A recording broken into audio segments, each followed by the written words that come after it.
I guess we can go ahead and get started. Yeah. So welcome to remote learning, integrating the library into your online instruction. We're here to talk about how we can be supporting our students with their research through this time of working through online instruction and high flex instruction. So first, let me introduce myself. My name is Heuer. I am the head of information literacy and a research librarian over in Fondren. This is my colleague, Jonathan McMichael. He's our undergraduate success librarian, and many of you might know him because he works with our freshmen through the DISC program and with the Writing Center. Writer now. And Writer now, yes. Writer now, yeah. The course formerly known as DISC. Yeah. So more broadly speaking, we have a team of talented librarians with specializations in the pedagogy of teaching research and in various information practices across all of the disciplines at SMU. I'll say real quick, I'm going to have Q&A open and looking through as we're going through, and we'll kind of respond to things. So if you have questions, don't feel free. We'll try to address them. We're going to be pretty flexible about how we go about addressing those things. So if there are specific things you want us to get to or address, just throw them in the Q&A, and we'll be happy to go through all those. Oh, is this me? Okay. So what we teach and why we teach it. This is an interesting thing, and it's sometimes we feel like we always have to kind of catch up to what librarians do now. Certainly when it comes to the teaching part, and it's the part that's expanded quite a bit over the last little bit. So what do we teach? We teach how to think about information conceptually. So that's one of the big things that we teach and one of the things we emphasize. And what we have found, and when you work with information and with the internet and things changing, especially on a college campus as it relates to research, how you think about information oftentimes determines how successful you are, where it used to be just having access to information determined how successful you are. So the other thing we also sort of teach are applications of that knowledge and those skills. So this would be things that they're specifically applying that stuff. So when we teach the conceptual part, we're talking about things we have in the library world. We have a thing called the framework for information literacy.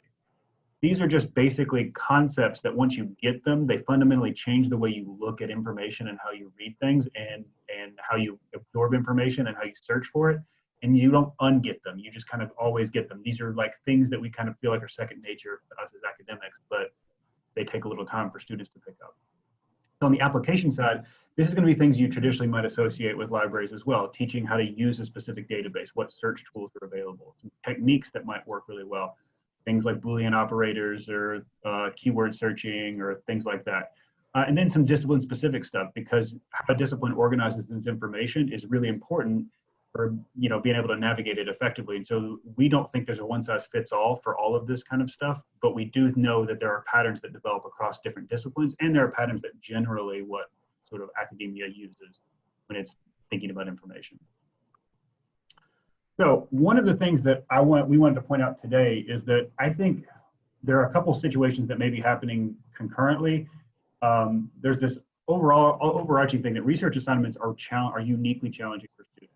So I have a quote from Grant Wiggins and Jay McTighe, who are like some of my favorite educational theorists that are out there. They sort of have this idea that learners aren't blank slates, and that misunderstandings, which we see very often when it comes to research, typically flow from prior experience and plausible inference based on that experience. They come in thinking a certain strategy might work, try it on a research assignment, and it just so happens that very often research assignments are just not intuitive to how a student has been trained. So if you think of them coming in from high school and then coming into college, that transition is actually really challenging. We've seen there's studies in the library world that show that it's specifically challenging for students to transition to do research assignments. And so why might that be the case, or what are some of these common plausible inferences? Well, we think about a research assignment, there are some things that we kind of understand if we think about those threshold concepts or those ways that we look at the world that aren't intuitive to a high school student. And one of the things that I am kind of concerned about is that I think there's going to be a higher percentage of inexperienced researchers in upper level courses. One, because I think there's going to be lots of matching with people wanted in-person courses. If some courses are taught in person, they just may, first and second years are going to be the ones that are on campus. They may have been recommended to get into those courses at a higher rate than would have otherwise been happening. The second part is High school students missed off the last part of their semester, and a lot of high schools are now doing research-based assignments to get them college ready, because they realize that's a skill that's successful, but they didn't have a chance to do that at the end of the semester, last semester. So I think there are going to be people who are going to exhibit some behaviors that might feel weird that you might not have seen in your assignment, in your classes before. Let me explain what they might look like. So when we talk about scholarly research, a student kind of thinks about a research paper, getting a grade, writing something to a professor. Well, that's very different than if you talk to a scholar. We think about academic discourse, and that changes how you write. We think about conversation. Others, when we think about arguments, I see this very often with first-year students. It's the for and against. I think I'm arguing for a thing. They just choose a side, and then they craft their argument around that. But that's not how academia thinks about it. We think about it as new perspectives or ways in which we construct meaning in the world. That's a very different way of looking at how a successful argument is constructed, and it can be challenging if you are in that for and against mindset. Project management, we tell students this actually all the time. This is the advice they get. Have a plan, schedule out your weeks, make constant progress on a plan. Well, what happens with a research assignment? You're told to follow your research question. You need to figure out where it's going to go. How do you plan out discovery if you don't know where it's going to happen?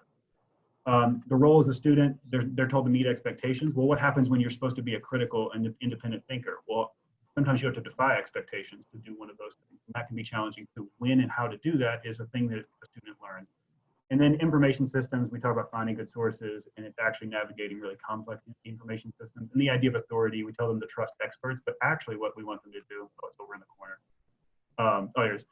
is evaluate empirical evidence. And these are very different kind of mindsets. And it's not that it's impossible. Students usually get it within a year, but it's not intuitive at the beginning. So if you're seeing some of these troubling research behaviors, what we would say is, come talk to a librarian, because we see this kind of stuff all the time. This is the stuff that we see students going through this, and we can have some strategies to sort of remove these things and help them transition into these more effective mindsets.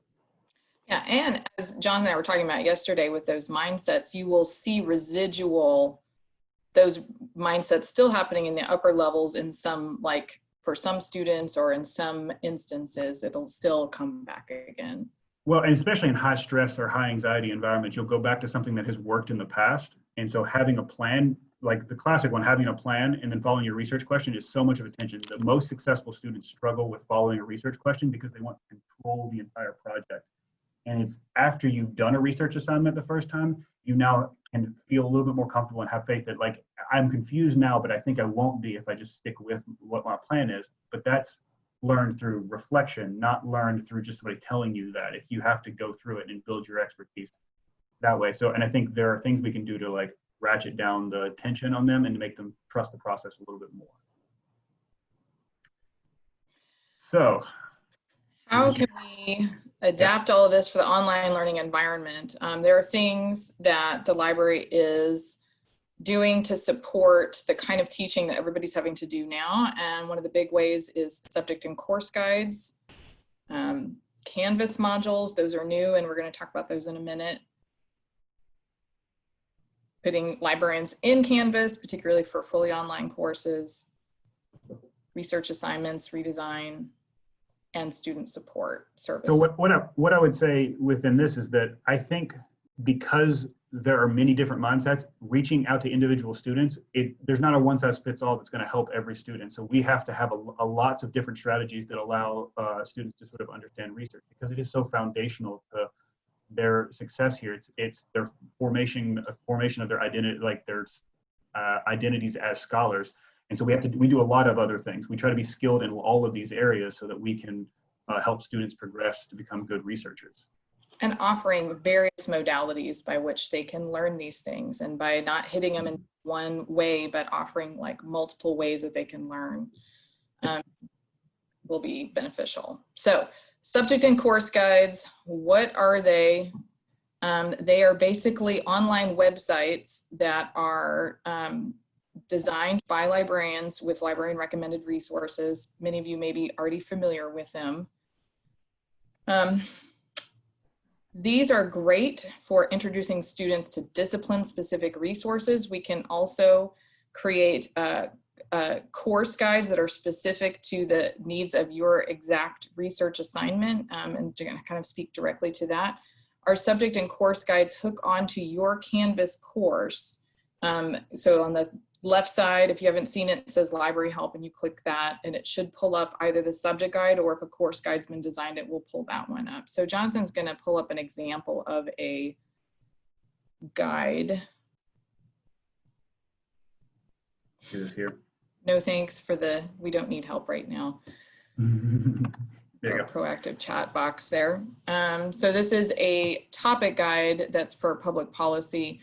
And you can see we try to really have instructional content on these guides as well. So it's not just here are some resources, but it's also how do you think about doing research in this area? You might need these kind of things. Go to the organizations tab, and then things about why would I try to find this kind of resource? How might I think about evaluating what I'm finding? So we really try to include some instructional content too on these. Yeah, and I think it's the biggest thing is that we think about context, we think about getting the information out there. We also think about how we can relay them to help if they need it. And they're really designed in such a way to sort of be a jump start to research, but they also connect with a lot of the other things that we're talking about later on. Yeah, and the thought process behind having really robust online guides is there's many, many students who may not contact a librarian. I think we're all aware of that. Sometimes it's only a small portion that takes that extra step of doing that. And we're trying to get as much help as we can to the broad population of students.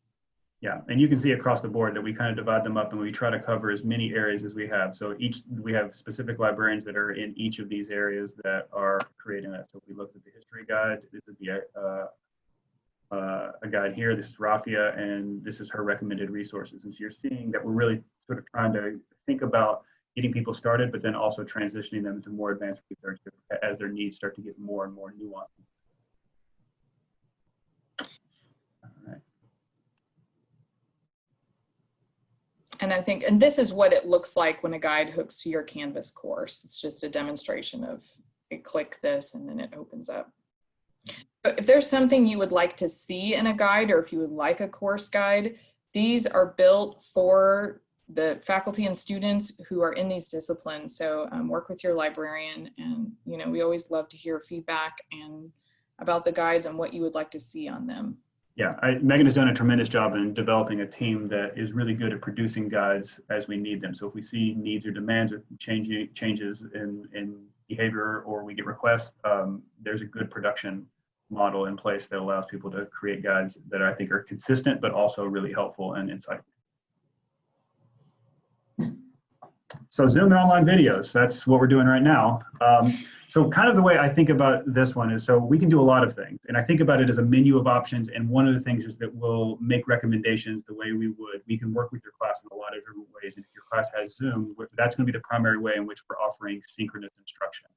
We're not going to be doing as much we're not going to be coming into classes as much, but the online version allows us to sort of meet the needs of all the different types of students and be versatile that way. So what can we do? So we can do synchronous or virtual classroom instruction. We've gotten really good at recording videos. We've gotten really good at doing the synchronous instruction, and we're pretty seasoned in now in Zoom. We did quite a few of them over the spring and got really good with breakout rooms, lots of different things there.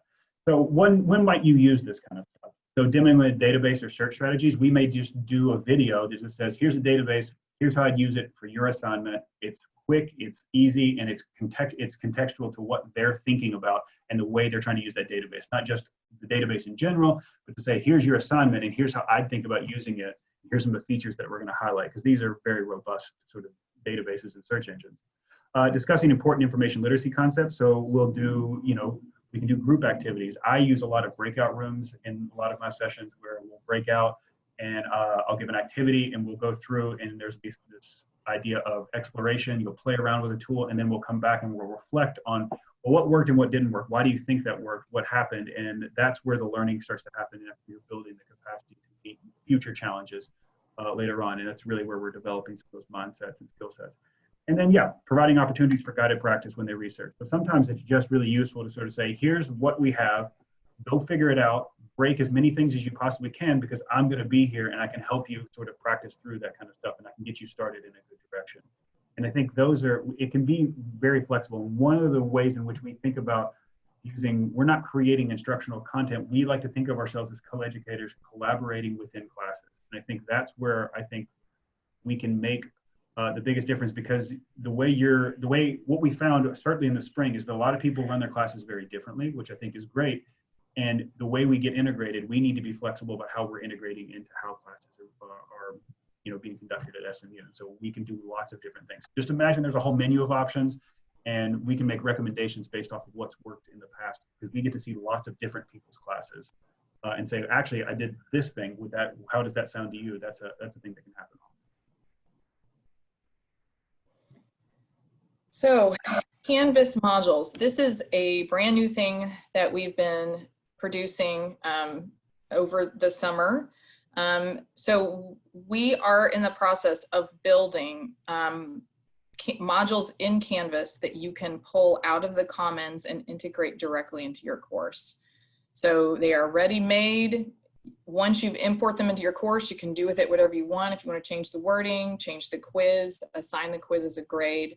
The idea is a lot of the content that we build is going to be introductory content, which actually works really well for online teaching, because you can get some of that first exposure to a topic through the module and then leave room in the class for kind of more detailed discussion and engagement.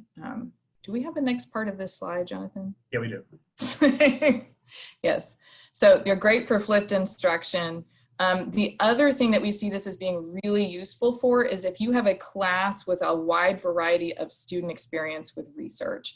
So Jonathan was mentioning earlier, I mean, I've talked with a few of my faculty members who are surprised to have several freshmen in 3,000 level classes, and we just kind of thought that might be because of the weird scheduling for this year. But, and we still have that happen sometimes in some of these courses. So freshmen for this fall have not had, the course formerly known as DISC. Yeah, they won't have their first research papers, the research intensive writing class, until spring semester. That's with the new curriculum, that's a big change. And so if you're getting students in higher level courses writing their first research papers in a 3,000 level course, there may be assumptions being made in that course that some students may not sort of be caught up to. And I think that's a challenge. And there was less time in there, if they're a first year, there was less time in their high school career to get them ready for college too. And there may be low confidence, which is something that a lot of first year students struggle with research. You get I'm not good at research. And that's always a real issue, especially if they get confirmed to where they fail early on. They just say, I hate research and I never want to do it, which is the worst thing that can happen for their identity as a scholar. So these modules can be a great way of helping bridge up those students who need it, or even if you pull it into your course, just to have it be there for students to use if they so choose. So the ones we have published right now, searching for information online, writing with sources, and that's basically like how to cite your sources and when and what you should cite. And we have an undergraduate and a graduate level for that. So we just got a question about the availability of APA training. We are working on that right now. Evelyn Day is working hard, and I am working on the MLA one, and Leslie Fuller is working on the Chicago one. So I am hoping the MLA one, I'm hoping should be done in a week. I can't speak for Evelyn, but I think it's going to be pretty soon. Yeah, so when you go into the Commons, if you search for SMU Library or SMU Libraries, you'll see the blue branded SMU Libraries modules. This is a mess. And if you open one up, Jonathan. Sure. This just got published last night. I'm sorry. So if you go into the details, this one here? The tab, no. Oh, sorry, up here. Yes. If you go into the details, we will always put in how long the module takes and the student learning outcomes for that module, so that you can tell really quickly if that's something that would fit with your course. And these are designed very specifically for the SMU student body. So when we refer to resources, they are ones that we have. We talk to students about services that we have at SMU. It's very specific to our constituency. And I think that's one of the strengths of us doing this, so that it's not a student having to kind of translate what maybe is available to me and what is not. Yeah, and we're always taking feedback on these as well. Like, we want them to be useful and integrated. And so people that use them, that's the thing we want to know, is like, what is working, what's not working. It's going to help us make better modules going forward, because we actually just built the capacity. Like, Megan led a team that built the capacity to do this over the summer. And now we're feeling very confident that we can, like, as we start to get new modules that are going to be created, we kind of know what we're trying to do and have a production workflow that works really well, similar to what we were talking about with guides as well. And probably next steps with this is you will probably be hearing from your subject librarian about what kind of things you would like to see from modules like this. And these are mostly very generic, like kind of discipline agnostic for the most part, but we are interested in looking at building things that are specific to a discipline as a support for making sure the students have like a kind of more systematic information literacy education, and these modules can be part of that. Another option is you can add a librarian to your Canvas course. So there's a role in Canvas called Librarian, and I think it's similar to like a observer. That means we can't look at student grades, but we can add things to the course, have discussion groups, etc. So it has been shown just generically in research that for online courses, having a librarian embedded in a class does increase librarian-student interactions. It's just there's such a distance when students are engaging in a course only online that just reduces that friction of getting them to the librarian. It can reduce your administrative efforts because the librarian can go in and add their own stuff and address student needs just directly within your course. So if you're teaching a fully online course with a significant research assignment, this might be something you seriously consider doing.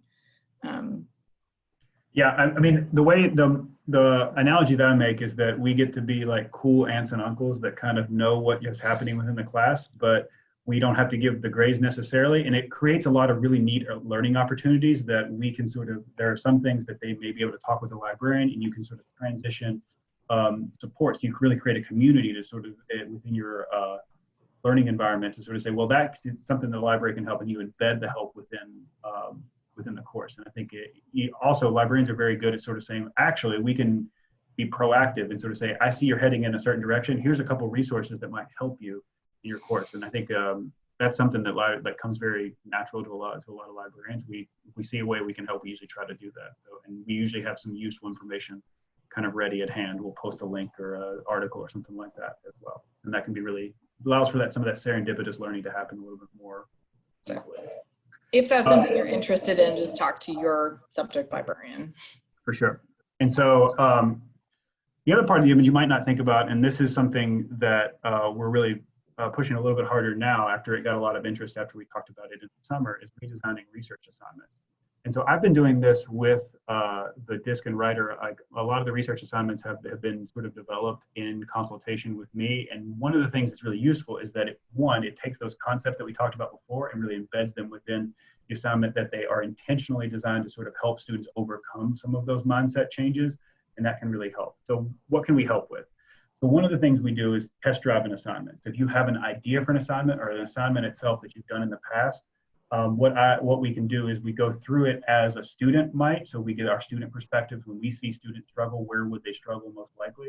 And then we'll run through it as a librarian. So like the classic example of running through a librarian, if you required a print, like text, like a print copy, that would be difficult if it's an online course now.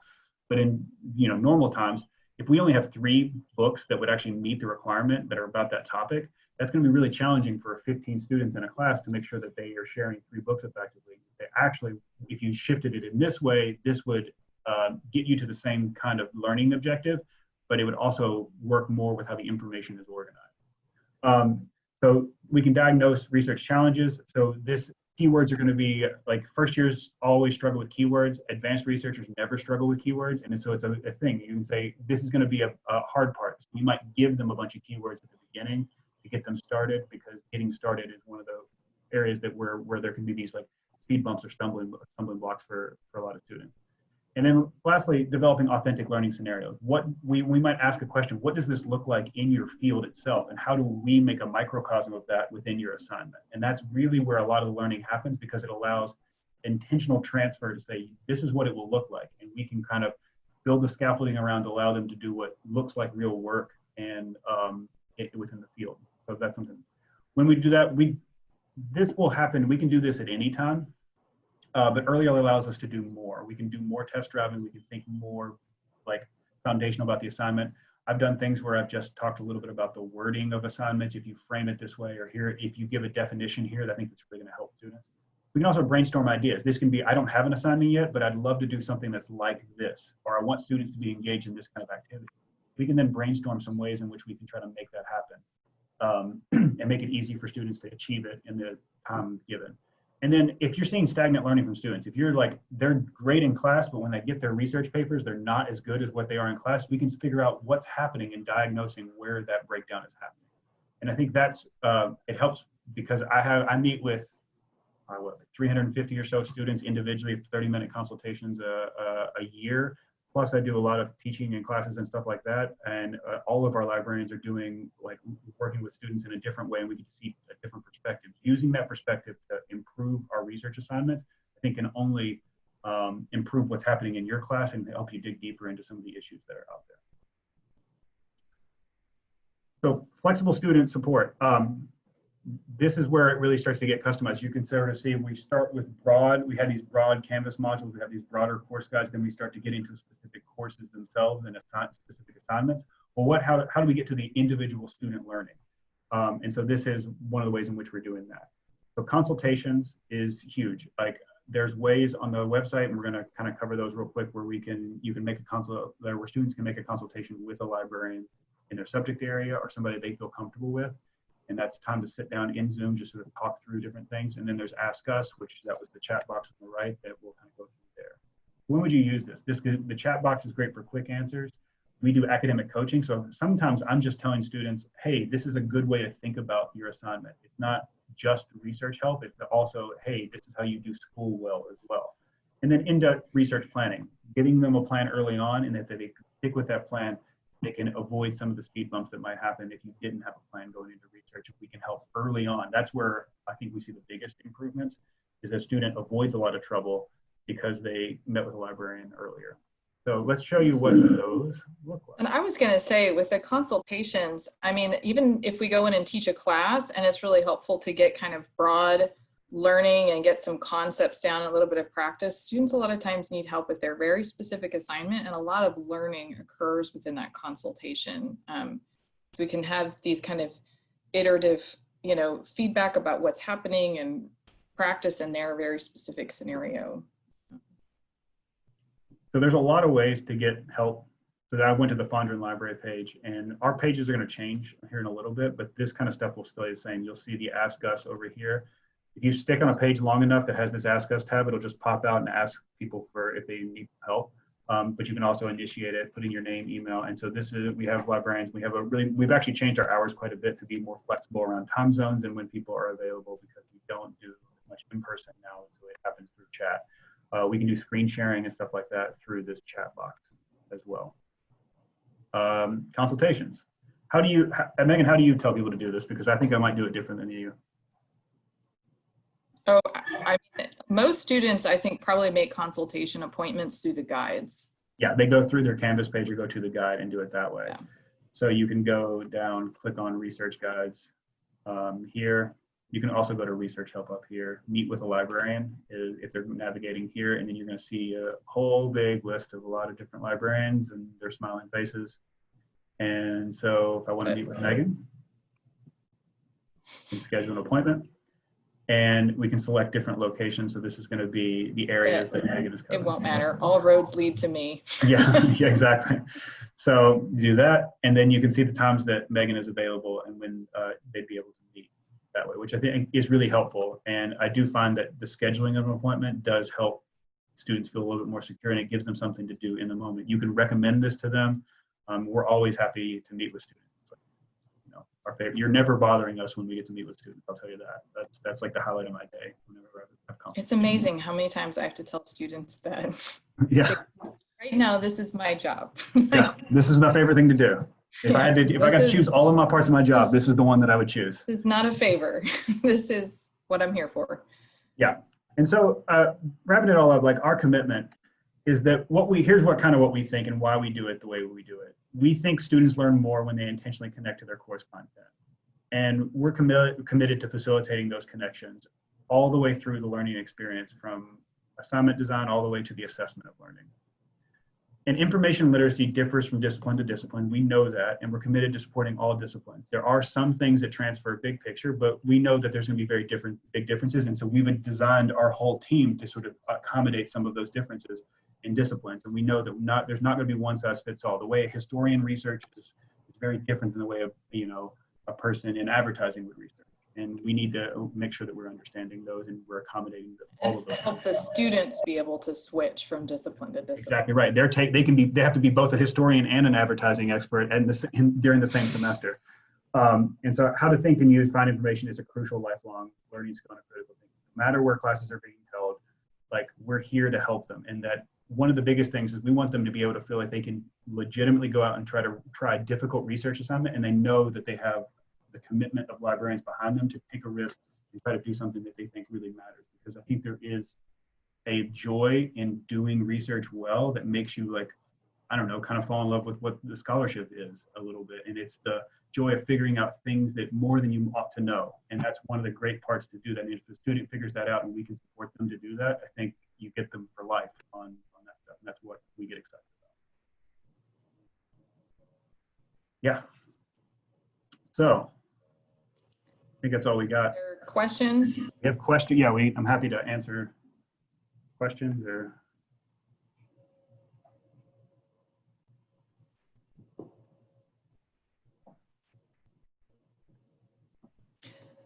So if you want to go to our last slide. Yeah. There's one more. Yes. Definitely contact us, contact your librarian. Everything and all of the things we talked about today, you can find through our website at smu.edu/infolit. And so this kind of goes through some of the different things that we have available, and it gets into course and materials and workshops. There's some other things that we didn't necessarily talk about today that the library still offers, and this is a good summary of that on this page.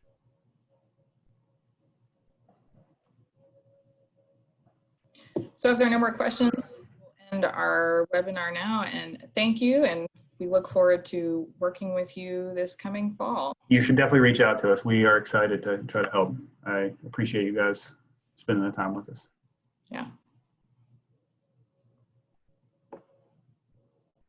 Cool. Oh, we had a question. Is the library open? Fondren has been open for a good bit. Hammond is going to open next week. Bridwell is still closed for construction and will be until at least next semester. Law has been open to just the law students and faculty. And I don't know, John, if that's going to change. I don't think so. I don't. We were trying to figure that out this morning. Yeah, I think that. But all Fondren Library is still.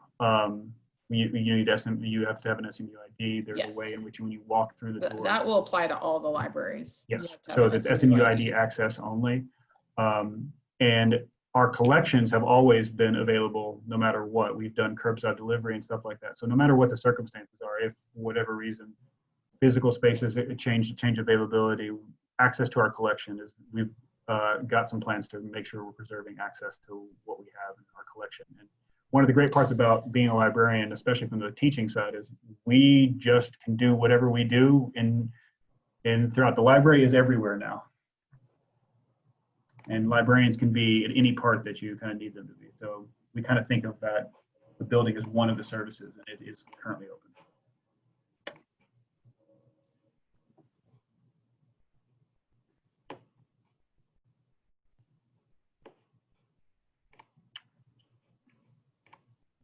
So I think that's it for questions. I think that's it.